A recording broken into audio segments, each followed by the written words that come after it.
I think it's fair to say we're all in violent agreement that investment in pre-K is among the smartest investments we can make.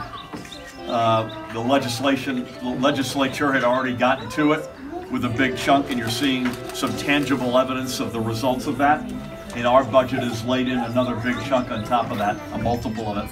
And so we think the combination gets us beginning down that road that we promised to get down to over a period of years to get into universal pre-K. This place is already packed to the gills in terms of capacity, and we've seen some really good classroom activity. And none more impressive than this sort of back and forth, the bilingual between Spanish one week and English the next, with a seamless transition. So that's the important point that I like, is that you're taking math and Spanish, and when you get to that point on the end of your week in Spanish, you're coming in and you're taking the same math in English.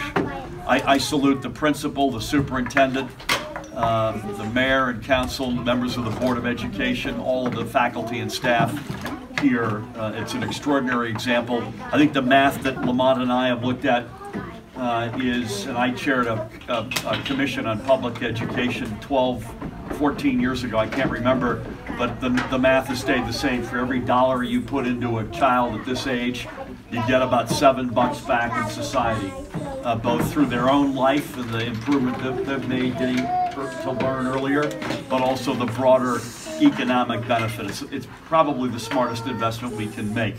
It's a hard one to convince people because it pays off over decades, but that doesn't make it less worthy.